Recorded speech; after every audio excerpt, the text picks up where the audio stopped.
Kicked out as a teen for false rumors spread by my brother, years later parents see my success, and demand money after they abandon me. I am a 28-year-old female with a twin brother. Growing up, my twin brother and I experienced very different treatment from our parents. My parents genuinely seemed convinced for some reason that my brother was destined for greatness, while I was the so-called black sheep, just because I was more interested in playing sports or making new friends than studying. They constantly compared us, which was demoralizing and bruised my self-esteem from a young age. As a child, I had to watch my brother have extravagant parties on our birthday with his friends while I was treated like an afterthought. He often had sleepovers with his friends, while I was never even allowed to bring my friends back to our place. To be honest, I loathed every minute of my childhood. The only person in the family who seemed to care about me was my grandmother. When she visited us, she always brought me my favorite chocolates and occasionally slipped a few dollars to me so that I could treat myself later. As the years passed, this blatant favoritism for my twin brother gradually transformed into emotional abuse directed at me. My parents would openly mock my grades and belittle my hobbies. It felt as though no matter how much I tried, I could never meet their expectations of being the perfect child. Although I was good at sports, they barred me from participating in extracurricular activities as they wanted me to concentrate only on studies just like my brother. It was frustrating, and I felt helpless as a child. Later in my sophomore year, I got grounded yet again, and this time, the crime? Having Snapchat on my phone. I had done absolutely nothing wrong except like all teenagers at my age I had downloaded this app to stay connected with my friends. However, according to my parents, this was a huge crime and a breach of their trust as they had forbidden me from communicating with my friends. They went batshit crazy on me and threw all my stuff around the room. They then took the doors of my hinges and told me that I would have no privacy as long as I lived under their roof. Watching my parents abuse me this way, my twin brother instead of supporting me made my life worse. The toxic environment created by our parents' unjust actions allowed him to exploit the situation to his advantage. He adopted a pattern of lying about me, falsely accusing me of things I never did so that he could get away with everything. If he stole something, he'd effortlessly shift the blame to me, and my parents, already inclined to believe the worst about me, readily accepted his lies. He would demean me in front of my friends at school and would make fun of my appearance. Despite this, I had a wide circle of friends at school because I was approachable and open to making connections. My twin, however, struggled socially, and he started to resent that I could talk to people while he, as an introvert, felt awkward. This jealousy reached a boiling point during our 14th birthday party when no one showed up for him on his birthday. I have no idea why his friends did that to him, but in stark contrast, my friends took me out for ice cream and I had an overall wonderful day. This infuriated my brother further. To take revenge, my brother began to spread false rumors at school about me where he would portray me as a spoiled brat. He would falsely tell everyone that I was allegedly physically abusing him at home since our parents loved him more. Unbeknownst to me, he took things to a disturbing level. To fabricate evidence, he would punch himself, purposefully inflicting injuries like a black eye or bruised shoulder. The next day, he would confidently walk into school, displaying the self-inflicted injuries as proof of my supposed violence and make up stories. Whenever our parents questioned him about the injuries, he would lie saying that it was due to innocent activities like playing football with his friends. The lies and his alleged black eyes started to gain traction, and people began to believe his distorted version of events. It wasn't long before whispers started circulating, and even my friends began to look at me with suspicion. At first, I noticed subtle changes. Friends who once chatted with me in the hallways suddenly became distant. Invitations to group hangouts became fewer and farther between. It was like a switch had been flipped, and people were hesitant to associate with the supposedly spoiled girl accused of violence. One day, I mustered the courage to ask my ex-best friend why things had changed between us. She opened up about how my twin brother had been spreading rumors about me. She revealed the detailed lies he had told everyone, accusing me of things I had never done. I was shocked to hear her words. The feeling was a mix of disbelief and betrayal, as if the ground beneath me had given way. My brother, someone I grew up with, was spreading lies about me, accusing me of things I would never even dream of doing. It was a betrayal that cut deep, leaving me with a knot in my stomach and a heavy heart. I confronted my brother the day after our school, but he chose to ignore me. I begged him to stop lying about me, but he smirked at me and told me that I deserved to rot alone. I was at a loss for words because his lies and behavior were starting to scare me. I wanted to talk to my parents, but I was afraid that they would believe my brother over me. The isolation stung, especially because I had always been open to making friends. It felt like my brother's jealousy-fueled lies were tearing down the connections I had built over the years. Teachers, too, began to catch wind of the rumors. It was a surreal experience, as if I were living in a parallel reality where my true self was overshadowed by the malicious stories spun by my own twin. The lies had grown beyond mere teenage gossip. They were now shaping how people truly perceived me. The nasty rumor quickly reached my principal's ears, and then my worst nightmare came true. The principal immediately called me and my brother into his room as well as our parents so we could discuss these alleged rumors. I sat there, heart pounding, as the principal demanded the truth. I hoped my brother would finally come clean, but instead, He doubled down on the lies. He straight up told the principal that, yeah, the rumors were true and painted me as this bully who went around beating him up when our parents weren't around. I couldn't believe it. Shock washed over me as my brother continued spinning this twisted story about how I was angry at him for getting more love from our parents. It was all a bunch of lies, but he stuck to his story like glue. My mom began to cry hearing my brother's story, holding on to my brother like he was some kind of hero. My dad tried to comfort my brother, telling him that it was brave for him to speak up and that he was not going to make sure that nothing would ever happen to him after that day. I tried to defend myself, pleading with the principal that it was all made up. I felt like I was drowning in a sea of accusations, desperately trying to swim to the surface. But my brother kept at it, insisting that I was this angry, violent person taking out my frustrations on him every day. My mom's tears kept coming as she held onto my brother, giving me accusing looks. It was like fighting against a wall of belief in my brother's made-up story. My principal reprimanded me strongly, saying the school didn't tolerate bullying and these were grounds to suspend me. I pleaded with him not to suspend me, but he shook his head, saying he couldn't just let it slide. I begged him, tears streaming down my face, trying to tell him that I didn't do anything to my brother. The principal firmly told me that I would be suspended for 10 days so that others see this as an example to never bully anyone.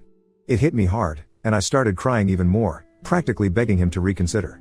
My parents, angry and embarrassed by the whole situation, dragged me out of the principal's office. I didn't want to leave. I wanted to plead my case, and make them understand, but they were having none of it. We left the school, my heart heavy with frustration and humiliation. When we got home, things took a drastic turn. My dad started packing up my stuff out of the blue. I was shocked, confused, and had no idea what was happening. My mom asked him what he was doing, but he just shouted that he couldn't let me live in the same house as my brother anymore. I was crying, practically on my knees, and pleaded with my brother to tell them the truth, but he stayed cold, unmoved by my emotions. My dad continued packing my things and then threw the suitcase into our foyer. I clung to my dad's legs, still begging him not to throw me out. It was like a nightmare unfolding. He told me that a bully like me didn't deserve to live in his house and that he would ask his mother, my grandmother, to come and pick me up if she wanted to do that. It felt like the world had crumbled beneath me. I stood there in shock, surrounded by my belongings scattered in the foyer, kicked out of my own home. Eventually, my grandmother did show up. She gathered all my things and helped me place them in the car. Helping me into the passenger seat, she made sure I had my seatbelt on before walking towards my parents' front door. She rang the doorbell, and when my dad opened the door, she started to yell at him for treating me this way. With stern determination, she warned him that if he ever approached me or tried to contact me again, she wouldn't hesitate to involve the police or the CPS, since what he had done to a child like me could potentially wind up with him in jail. My mother, attempting to deflect blame, told her that it was my fault. However, my grandmother wasn't having any of it. She stood her ground, defending me, emphasizing that I was just a child who didn't deserve to be treated in such a heartless manner. That was the first time in my life I felt how powerful my grandmother was. She didn't cower down to my parents, and unlike what they believed, she trusted me. Eventually, we drove away, leaving behind my home, the only place I had ever grown up in. I can't even begin to put into words how indescribable the pain I felt during that time. I remember just crying on the bed and not eating anything despite how much my grandmother urged me to. I told her what my brother had done and she was shocked as well. She assured me that she believed my side of the story, and I was happy that I at least had one person who had my back. When the 10 days of suspension lifted, the prospect of returning to school felt like stepping back into a lion's den. As I entered the familiar hallways, the faces of my classmates spoke volumes: judgment, whispers, and sidelong glances. The weight of the false accusations continued to linger in the air. Meanwhile, my brother blatantly ignored me and acted like I didn't exist. He had become friends with a few people who believed his side of the story and saw him as the victim of my attacks. No matter how much I tried to tell my side of the story to anyone, it fell on deaf ears. I was an outcast, branded with an unjust label that clung to me like a shadow. No matter where I went, the classroom, the cafeteria, the corridors, the eyes that met mine were filled with disdain and mistrust. I became a loner. I would keep my head down and attend all my classes, have lunch alone in the cafeteria, and would straight go back home. I had no friends, and it felt like everyone pretty much didn't want me there. Throughout all this, my parents never once called to check up on me. My grandmother would constantly remind me that this was not my fault and that life would eventually be okay. I graduated high school with good grades and was looking forward to college, where hopefully I would have a better life. It was only when I went away to college that I first experienced what freedom felt like for the first time. No one was watching over my shoulders, no one was comparing my grades, and no one was trying to compete with me. I met people and formed friendships with like-minded individuals. Despite the emotional and physical scars I had sustained over the years due to my family and peers, I concentrated on putting it all behind me and enjoying this college experience as much as I could. During this time, I discovered my knack for content writing. I had always been someone who wanted to be a writer, but I wasn't sure if it would be sustainable for a long time, hence I decided to ditch my dream. But to earn some side money, I decided to start writing as a freelancer. I signed up on various freelancing sites which helped me secure jobs from prominent clients. This is how I slowly started building a portfolio of my work. Throughout college, I maintained this side hustle and never asked for a penny from my parents. When I graduated from college, instead of getting a corporate job, I realized that I could pursue content writing as a full-time job. I was doing quite well because of the multiple clients and the long-term professional relationships I had with them, which allowed them to rope me in multiple projects of theirs.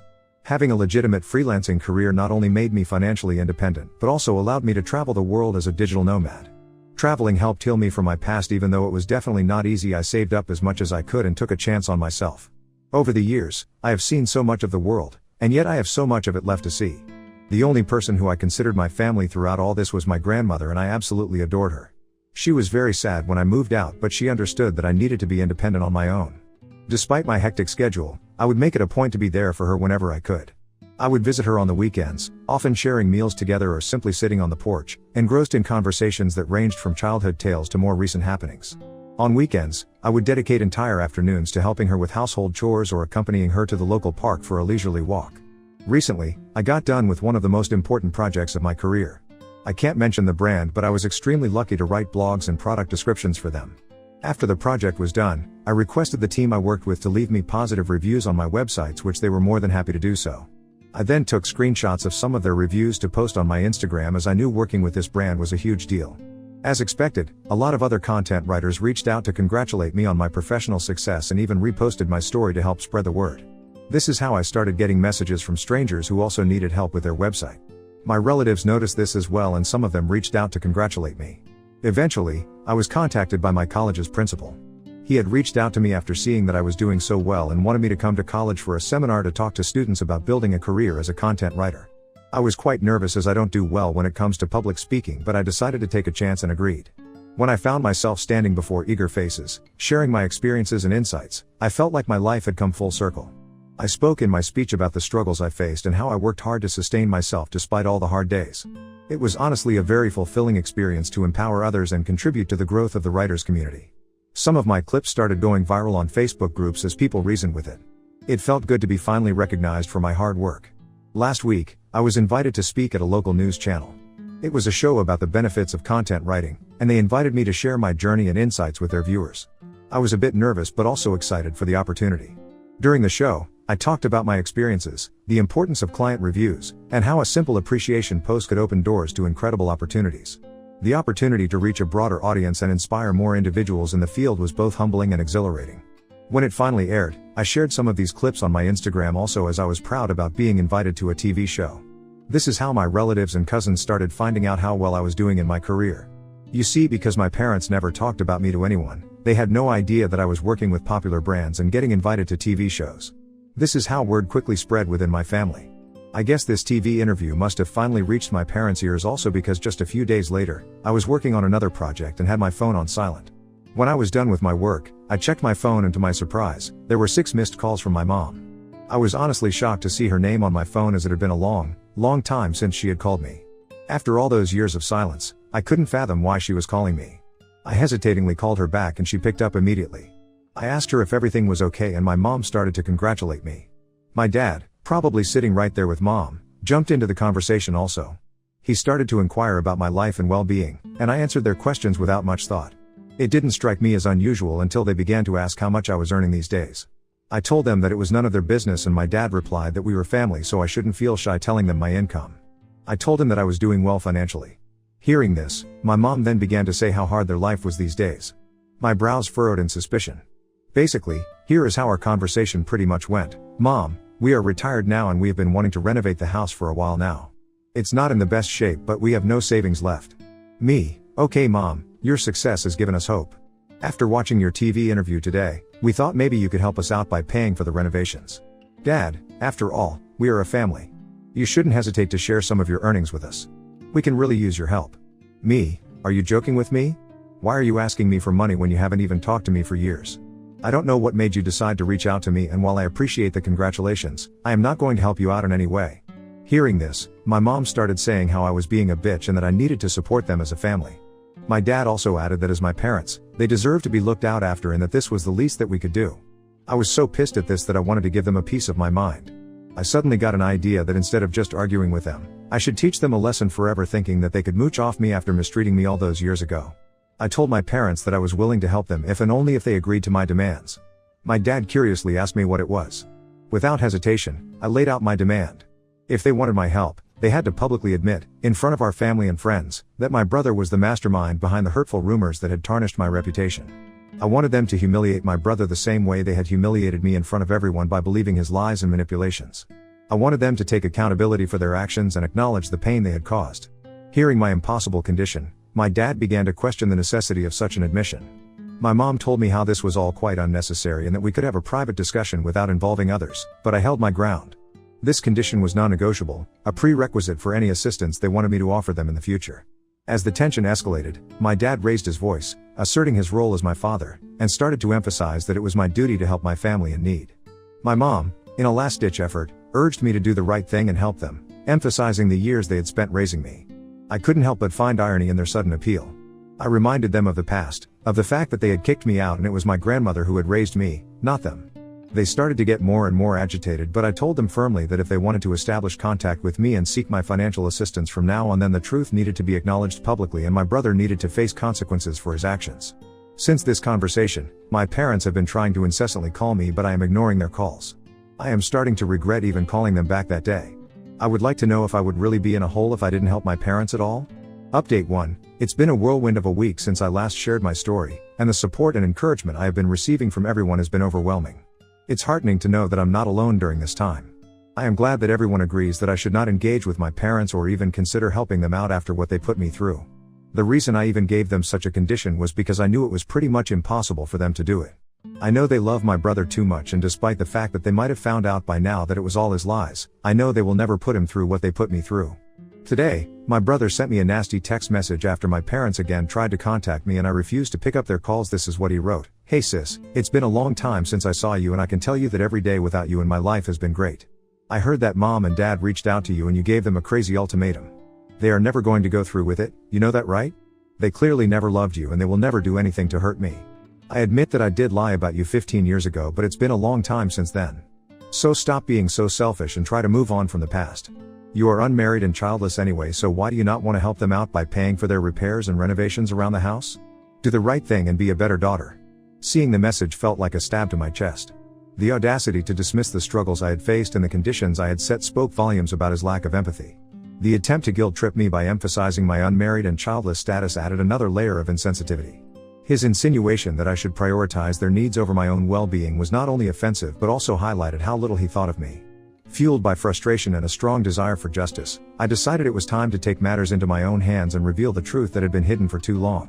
I sat down to write an email to my parents and close relatives, sharing the painful details of my childhood and the unfair treatment I had endured while growing up at my family house. In the email, I described the strict and oppressive environment I had under my parents' roof and how they treated me compared to my twin brother. The email also delved into the malicious and completely untrue rumor my brother had spread about me in school, which had led to severe consequences and affected my reputation. I wrote how my parents had kicked me out to the curb and had it not been my grandmother I might have been dead in the streets by now. Towards the end, I asked everyone to read a message my brother had sent me. I attached a screenshot where he admitted to lying about me. It was a clear confession that I hoped would expose the lies that had persisted for too long. I sent the email just an hour ago and I know that all hell will break loose once my parents and my brother read it. I will update you next regarding how my family reacts to my email. Update 2. It's been a month since my last update and a lot of things have happened this month. As you can imagine, my family did erupt after receiving the email. My parents have received criticism from relatives, who were previously unaware of the extent of the favoritism and emotional abuse. A lot of the family members reached out to me telling me that they had no idea about all this and apologized to me for not being there for me. My brother and my parents sent me a barrage of text messages that were starting to get more abusive and violent, so I decided to reach out to a lawyer who sent them a notice of cease and desist. It basically warned them to not contact me further, and if they did, they would have to face dire legal consequences. I guess this must have scared them straight because they stopped contacting me. My grandmother thinks I have done the right thing by letting everyone know what happened and supports me 100%. She is the only person who matters to me, so I am glad she has my back. Update 3. It's been 2 months since my last update. I am happy to report that everything in my life is going well for now. Professionally, my content writing business has been flourishing. The invitations to speak at seminars and podcasts continue to roll in, solidifying my position as a respected figure in my line of work. I am as close to my grandmother as ever. I took a 1-week break from my work recently so I could spend some quality time with her. She is into gardening these days and educated me a lot about various flowers and herbs in her garden. The moments I spent with her, whether sharing meals, engaging in heartfelt conversations, or simply enjoying each other's company, are my favorite and cherished memories. My family has not contacted me after the letter they received from my lawyer, so I am happy that they are staying away from me. Personally, I have started going to therapy, so hopefully I can work on healing myself. I think this will be the last update for now.